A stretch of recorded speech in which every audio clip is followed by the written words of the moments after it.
ಪರಪ್ಪನ ಅಗ್ರಹಾರ ಜೈಲಿನಲ್ಲಿ ರಾಜಾತಿಥ್ಯದ ಸುದ್ದಿ ದೊಡ್ಡ ಮಟ್ಟದಲ್ಲಿ ಚರ್ಚೆ ಆದ ನಂತರ ಪರಪ್ಪನ ಅಗ್ರಹಾರ ಜೈಲಿಗೆ ಅಧಿಕಾರಿಗಳು ದಾಳಿ ಮಾಡಿ ಆದ ನಂತರವೂ ಕೂಡ ಮೊಬೈಲ್ ಬಳಸ್ತಾ ಇದ್ರು, ಅಕ್ರಮ ನಡೀತಾ ಇತ್ತು ಅನ್ನೋದನ್ನ ರಿಪಬ್ಲಿಕ್ ಕನ್ನಡ ಎಳೆ ಎಳೆಯಾಗಿ ನಿಮ್ಮ ಮುಂದೆ ತೆರೆದಿಟ್ಟಿತ್ತು. ನಾವು ಮಾಡಿದ ವರದಿ, ಸ್ಫೋಟಕ ವರದಿ. ಈಗ ಪರಪ್ಪನ ಅಗ್ರಹಾರ ಜೈಲಿನ ಮೇಲೆ ಪೊಲೀಸ್ ರೇಡ್ ಆಗಿದೆ. ಅಗೈನ್ ವಿಲ್ಸನ್ ಗಾರ್ಡನ್ ನಾಗನಿಂದ ಜೈಲಲ್ಲಿ ಮೊಬೈಲ್ ಬಳಕೆಯ ಬಗ್ಗೆ ನಾವು ವರದಿಯನ್ನ ಮಾಡಿದ್ವಿ. ಈ ಬಗ್ಗೆ ಮೊದಲು ವರದಿಯನ್ನ ಮಾಡಿದ್ದು republic Kannada. Yes, Wilson garden Naga ಆತ ಮೊಬೈಲ್ ಬಳಸ್ತಾ ಇದ್ದದ್ದು, ಮೊಬೈಲ್ ಈಗ ಸೀಸ್ ಆಗಿದೆ.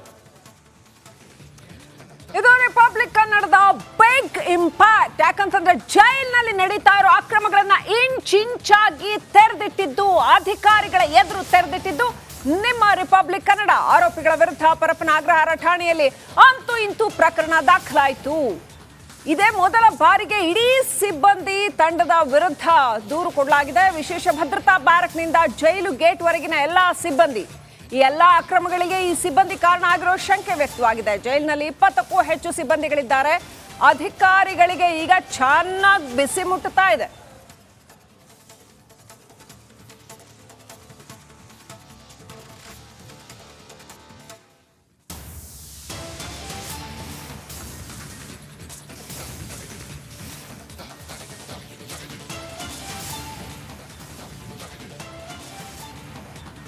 ದಾಳಿಯ ವೇಳೆ ಪೊಲೀಸರಿಗೆ ಶಾಕಿಂಗ್ ಸುದ್ದಿ ಅಥವಾ ಶಾಕಿಂಗ್ ವಿಚಾರ. ಜೈಲಲ್ಲಿ ಒಟ್ಟು 15 ಮೊಬೈಲ್ ಫೋನ್ಗಳು ಪತ್ತೆಯಾಗಿದ್ದಾವೆ. ನಿನ್ನೆ ರಾತ್ರಿ 8 ಗಂಟೆಗೆ ದಾಳಿ ಮಾಡಿರುವ ಪೊಲೀಸರು, ಆಗ ಪೊಲೀಸರಿಗೆ ಶಾಕ್ ಆಗಿತ್ತು. ಒಟ್ಟು 15 ಮೊಬೈಲ್ಗಳು ಜೈಲಿನಲ್ಲಿ ಪತ್ತೆ ಆಗಿದ್ದಾವೆ. ಜೈಲಿನ ಒಳಗಡೆ ಸಿಕ್ಕಿದ ಫೋನ್ಗಳು ಯಾವ್ಯಾವುದು?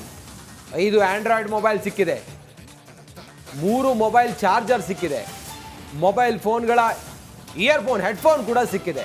ನೋಡಿ, ಜೈಲಿನಲ್ಲಿ ಇಷ್ಟೆಲ್ಲ ರೇಡ್ ಆಯಿತು, ಅಷ್ಟೆಲ್ಲ ದೊಡ್ಡ ಸುದ್ದಿಯಾಗಿ ಚರ್ಚೆಯಾಗಿ ಏನೇನಾಯಿತು, ಅದರ ನಂತರವೂ ಕೂಡ ಅಲ್ಲಿ ಮೊಬೈಲ್ ಬಳಸ್ತಾ ಇದ್ರು, ಅಕ್ರಮ ಚಟುವಟಿಕೆಗಳು ನಡೀತಾ ಇತ್ತು, ರಾಜಾತಿಥ್ಯ ಇತ್ತು ಅನ್ನೋದಕ್ಕೆ ಈ ಒಂದು ರೇಡೇ ಸಾಕ್ಷಿ, ಸಿಕ್ಕಿರುವಂಥ ವಸ್ತುಗಳೇ ಸಾಕ್ಷಿ. ಓಕೆ, ಏನೆಲ್ಲ ಇತ್ತು, ಏನೆಲ್ಲ ಉಪಕರಣಗಳಿತ್ತು ಅನ್ನುವಂಥದ್ದು ಜೈಲಿನಲ್ಲಿ, ಆ ಎಲ್ಲ ಡೀಟೇಲ್ಸ್ ನೋಡಿ ಇಂಚಿಂಚು ಈಗ ಹೊರಬೀಳ್ತಿದೆ. ರಿಪಬ್ಲಿಕ್ ಕನ್ನಡ ಹೇಳಿತ್ತು ಏನೆಲ್ಲ ಅಕ್ರಮಗಳು ನಡೀತಾ ಇದೆ, ಎಷ್ಟು ಬಗೆಯ ಫೋನ್ ಉಪಯೋಗಿಸ್ತಾ ಇದ್ದಾರೆ, ಯಾವ್ಯಾವ ರೀತಿಯ ಚಾಕುಗಳು ಉಪಯೋಗಿಸ್ತಾ ಇದ್ದಾರೆ. ಜೈಲಿನಲ್ಲಿ 5 ಬೇರೆ ಬೇರೆ ರೀತಿಯ ಚಾಕುಗಳು ಇದ್ದುವು.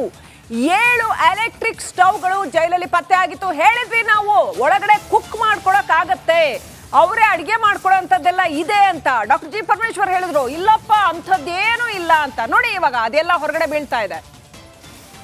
7 ಎಲೆಕ್ಟ್ರಿಕ್ ಸ್ಟವ್ಗಳು, 5 ಚಾಕುಗಳು ಪತ್ತೆ ಆಗಿದೆ.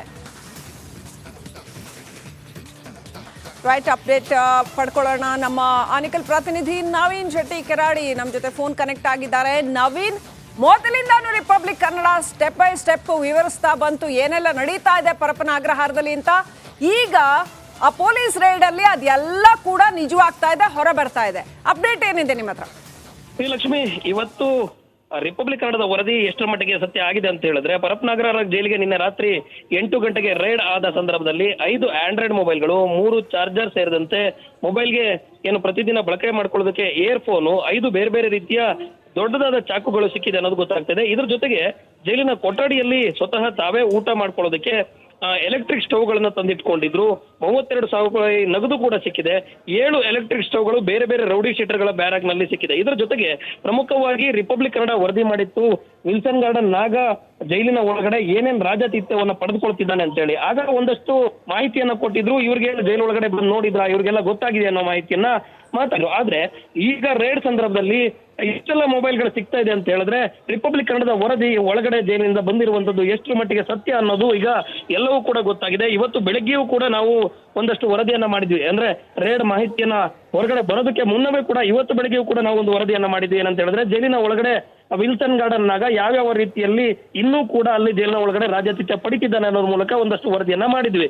ಈಗ ಜೈಲಿನ ಒಳಗಡೆ ಏನು ನಿನ್ನೆ ರಾತ್ರಿ 8 ಗಂಟೆಗೆ ರೇಡ್ ಆದ ಸಂದರ್ಭದಲ್ಲಿ ಒಂದಷ್ಟು ಪೊಲೀಸರು ಮಾಹಿತಿಯನ್ನ ಸೋರಿಕೆ ಮಾಡದೆ ನೇರವಾಗಿ ಒಳಗಡೆ ಬೇರೆ ಮಾರ್ಗದಲ್ಲಿ, ಅಂತಂದ್ರೆ ಒಬ್ಬ ವಿಚಾರಣಾಧೀನ ಕೈದಿ ಜೈಲಿನಿಂದ ಹೊರಗಡೆ ಯಾವಾಗ ಬರ್ತಾನೆ ಆತನ ಮೂಲಕ ಸ್ಥಳ ಮಹಾಜರು ಮಾಡೋದಿದೆ ಅಂತ ಹೇಳಿ ಸುಳ್ಳು ಮಾಹಿತಿಯನ್ನ ಕೊಟ್ಟು ಒಳಗಡೆ ಪೊಲೀಸರು ರೇಡ್ಗೆ ಹೋಗ್ತಾರೆ. ರೇಡ್ಗೆ ಹೋದ ಸಂದರ್ಭದಲ್ಲಿ ವಿಲ್ಸನ್ ಗಾರ್ಡನ್ ನಾಗನ ಕೊಠಡಿಗೆ ನೇರವಾಗಿ ಮೊದಲಿಗೆ ರೇಡ್ ಮಾಡ್ತಾರೆ.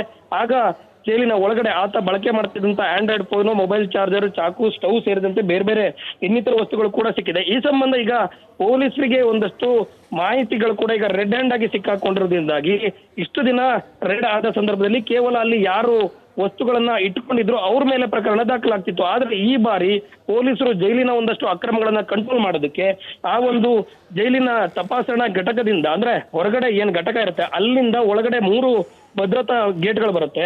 ಆ ಗೇಟಿಂದ ಒಳಗಡೆ ಹೋದ್ರೆ ನೇರವಾಗಿ ವಿಶೇಷ ಭದ್ರತಾ ಕೊಠಡಿ ಮತ್ತು ಈಗ ರೈಡ್ ಆಗಿರುವ ತನಕ ಯಾರ್ಯಾರು ಸಿಬ್ಬಂದಿಗಳು ಅಲ್ಲಿ ಡ್ಯೂಟಿ ಮಾಡ್ತಿದ್ದಾರೆ ಅವ್ರೆಲ್ಲರ ಮೇಲೂ ಕೂಡ ಈಗ ಪರಪ್ಪನ ಅಗ್ರಹಾರ ಪೊಲೀಸ್ ಠಾಣೆಯ ಇನ್ಸ್ಪೆಕ್ಟರ್ ಸತೀಶ್ ಅವರ ನೇತೃತ್ವದಲ್ಲಿ ದೂರನ್ನ ದಾಖಲಿಸಿಕೊಳ್ಳೋದಕ್ಕೆ ಡಿಸಿಪಿ ಸಾರಾ ಫಾತಿಮಾ ಅವರು ಸೂಚನೆಯನ್ನ ಕೂಡ ಕೊಟ್ಟಿದ್ದು, ಮುಂದಿನ ದಿನಗಳಲ್ಲಿ ಈಗ ಈ ಒಂದು ಪ್ರಕರಣದಲ್ಲಿ ಈಗಾಗಲೇ ಸುಮಾರು 9 ಜನ ಸಸ್ಪೆಂಡ್ ಆಗಿದ್ದಾರೆ. ಸುಮಾರು 43 ಜನ ನಿನ್ನೆ ಏನು ರಾಜ್ಯದ ಬೇರೆ ಬೇರೆ ಜೈಲುಗಳು ಕೂಡ ರಾಜ್ಯದಾದ್ಯಂತ ವರ್ಗಾವಣೆ ಆಗಿದ್ರು. ಇದರ ನಂತರವೂ ಈಗ KSICF ಸೇರಿದಂತೆ ಬೇರೆ ಬೇರೆ ಸಿಬ್ಬಂದಿಗಳನ್ನು ಕೂಡ ವರ್ಗಾವಣೆ ಮಾಡಬೇಕು ಅಂತೇಳಿ ಒಂದಷ್ಟು ಸೂಚನೆ ಈಗಾಗಲೇ ಪರಪ್ಪನ ಅಗ್ರಹಾರಕ್ಕೆ ಬಂದಿದ್ದು, ಇದರ ಜೊತೆ ಈಗ ನಿನ್ನೆ ರೇಡ್ ಆದ ಸಂದರ್ಭದಲ್ಲಿ ಈಗ ಮೊಬೈಲ್ ಸೇರಿದಂತೆ ಬೇರೆ ಬೇರೆ ವಸ್ತುಗಳು ದರ್ಶನ್ ಪ್ರಕರಣದ ನಂತರವೂ ಕೂಡ, ಅಂತಂದ್ರೆ ದರ್ಶನ್ ರಾಜ್ಯಾತೀತ ಪ್ರಕರಣದ ನಂತರ ಜೈಲಿಗೆ ಶಿಫ್ಟ್ ಆದ ನಂತರವೂ ಕೂಡ ಇಷ್ಟೆಲ್ಲ ಸಿಕ್ತಿದೆ ಅಂತ ಹೇಳಿದ್ರೆ ಪರಪ್ಪನ ಅಗ್ರಹಾರ ಜೈಲಿನ ಒಳಗಡೆ ನಡೆಯುವ ಅಕ್ರಮಗಳನ್ನ ಕಂಟ್ರೋಲ್ ಮಾಡೋದಕ್ಕೆ ಜೈಲು ಅಧಿಕಾರಿಗಳು ಸಂಪೂರ್ಣವಾಗಿ ವಿಫಲರಾಗಿದ್ದಾರೆ ಅನ್ನೋದು ಕಂಡು ಬರುತ್ತೆ. ಇದ್ರ ಜೊತೆಗೆ ಈಗ ಸಿಬ್ಬಂದಿಗಳಿಗೆ ಒಳಗಡೆ ತೆಗೆದುಕೊಂಡು ಹೋಗುವಂತ ಮೊಬೈಲ್ಗಳನ್ನು ಯಾರ್ಯಾರು ಒಳಗಡೆ ಸರಬರಾಜು ಮಾಡಿದ್ದಾರೆ ಅನ್ನೋ ನಿಟ್ಟಿನಲ್ಲಿ ಕೂಡ ಈಗ CCTV ದೃಶ್ಯಾವಳಿಗಳೇನು ಇತ್ತೀಚಿನ ದಿನಗಳದ, ಅಂದ್ರೆ ದರ್ಶನ್ ಬೇರೆ ಜೈಲಿಗೆ ಶಿಫ್ಟ್ ಆದ ನಂತರ ವಿಲ್ಸನ್ ಗಾರ್ಡನ್ ನಾಗನ ಕೊಠಡಿಯಲ್ಲಿ ಏನೂ ಇಲ್ಲ, ಎಲ್ಲವನ್ನ ಸರಿಪಡಿಸಿದ್ದೀವಿ ಅನ್ನೋ ಮಾತನ್ನೇನು ಹೊರಗಡೆ ಹೇಳ್ಕೊಂಡಿದ್ರು ಸಿಬ್ಬಂದಿಗಳು ಮತ್ತು ಜೈಲು ಅಧಿಕಾರಿಗಳು. ಅವ್ರಿಗೂ ಕೂಡ ಈಗ ಒಂದಷ್ಟು ಟೆನ್ಷನ್ ಆಗಿರುವಂತದ್ದು. ಜೊತೆಗೆ ಈ ಒಂದು ಸಿಬ್ಬಂದಿಗಳು ಎಷ್ಟು ಮಟ್ಟಿಗೆ ಕಳ್ಳಾಟವನ್ನ ಮಾಡ್ತಿದ್ದಾರೆ ಅಂತ ಹೇಳಿದ್ರೆ, ಹೊರಗಡೆ ಮಾಧ್ಯಮದ ವಿರುದ್ಧ ಇಷ್ಟೆಲ್ಲ ಆದ್ರೂ ಕೂಡ ಮಾಧ್ಯಮದ ವಿರುದ್ಧ ಮಾತಾಡ್ಕೊಳ್ತಾ ಇದ್ರು, ಆದ್ರೆ ಈಗ ಒಳಗಡೆ ಸಾರ್ವಜನಿಕವಾಗಿ ಮೊಬೈಲ್ಗಳು ಸಿಗ್ತಿದೆ ಅಂತ ಹೇಳಿದ್ರೆ ಕಳ್ಳಾಟ ಎಷ್ಟು ಮಟ್ಟಿಗೆ ಇದೆ ಅನ್ನೋದಕ್ಕೆ ಗೊತ್ತಾಗಿರುವಂತದ್ದು. Shrilakshmi. Right, thank you Naveen ಡೀಟೇಲ್ಸ್ಗಾಗಿ.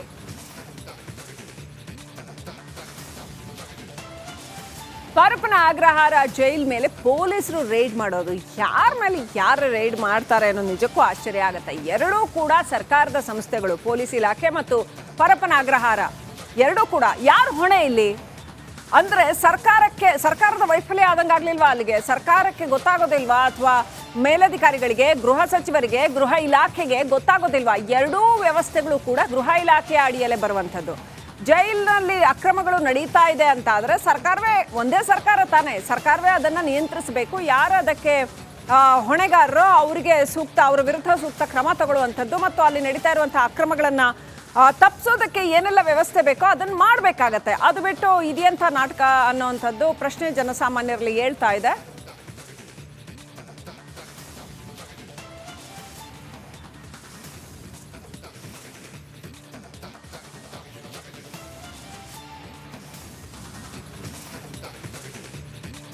ಈಗ ದೇಶದ ಪ್ರಮುಖ ಟಾಪ್ 5 ಸುದ್ದಿಗಳನ್ನ ಒಂದೊಂದಾಗಿ ನೋಡ್ತಾ ಹೋಗೋಣ ಬನ್ನಿ.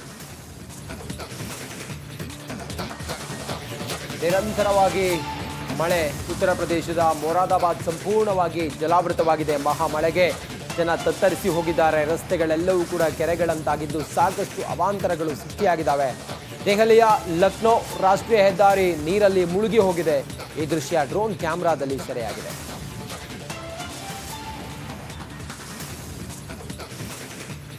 ಗುಜರಾತ್ನ ಸೂರತ್ನಲ್ಲಿ ಮುಸ್ಲಿಂ ಯುವಕನೋರ್ವ ಪೆನ್ಸಿಲ್ನಲ್ಲಿ ಗಣೇಶ ಮೂರ್ತಿಯನ್ನ ಕೆತ್ತಿದ್ದಾರೆ. ಸಲೀಂ ಶೇಖ್ ಎಂಬ ಶಿಲ್ಪಿಯ ಕೈಯಲ್ಲಿ 3 ತೆರನಾದ ಗಣೇಶ ಮೂರ್ತಿಯನ್ನ ಕೆತ್ತಲಾಗಿದೆ. ಶಿಲ್ಪಿ ಕೈಚಳಕಕ್ಕೆ ಪ್ರಶಂಸೆ ವ್ಯಕ್ತವಾಗಿದೆ.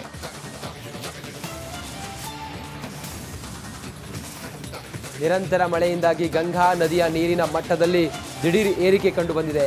ಹೀಗಾಗಿ ರಸ್ತೆಗಳೆಲ್ಲವೂ ಕೂಡ ಕೆರೆಗಳಂತಾಗಿವೆ. ಇನ್ನು ಮೀನುಗಾರರು ಬೋಟ್ಗಳನ್ನ ನೀರಿಗೆ ಇಳಿಸದಂತಾಗಿದೆ. ಭಾರಿ ಮಳೆಗೆ ಬೋಟ್ಗಳೆಲ್ಲ ನೀರಿನಲ್ಲಿ ತೇಲಾಡುತ್ತಿದೆ. ದೇಶಾದ್ಯಂತ ಗಣೇಶ ಹಬ್ಬದ ಸಂಭ್ರಮ ಮನೆ ಮಾಡಿದೆ. ಈ ವರ್ಷ ಹಲವಾರು ರೀತಿಯಲ್ಲಿ ಗಣೇಶನನ್ನ ನಿರ್ಮಾಣ ಮಾಡಲಾಗಿದೆ. ಈ ಮೂಲಕ ಭಕ್ತರು ತಮ್ಮ ಭಕ್ತಿಯ ಪರಾಕಾಷ್ಠೆಯನ್ನು ಮೆರೆದಿದ್ದಾರೆ. ಹೀಗೆ ತೆಲಂಗಾಣದ ವಾರಂಗಲ್ನಲ್ಲಿ ಸಂಪೂರ್ಣ ಹೂವುಗಳಿಂದ ಗಣೇಶನ ವಿಗ್ರಹವನ್ನ ನಿರ್ಮಾಣ ಮಾಡಲಾಗಿದೆ, ತಯಾರಿಸಿದ್ದಾರೆ. ಎಲ್ಲರ ಗಮನ ಸೆಳೆದಿದೆ ಈ ಗಣೇಶನ ವಿಗ್ರಹ. ಓಣಂ ಒಂದು ವಿಶಿಷ್ಟವಾದ ಹಬ್ಬ. ಮೇಲು ಕೀಳು ಎನ್ನದೆ ಎಲ್ಲರೂ ಸೇರಿ ಮಾಡುವ ಹಬ್ಬ ಇದಾಗಿದ್ದು ಎಲ್ಲೆಡೆ ಸಂಭ್ರಮ ಮನೆ ಮಾಡಿದೆ. ದೆಹಲಿಯಲ್ಲೂ ಕೂಡ ಓಣಂ ಸಂಭ್ರಮಾಚರಣೆ ಮಾಡಲಾಯಿತು. ಹೂವಿನ ಅಲಂಕಾರ ಕಣ್ಸೆಳೆಯಿತು.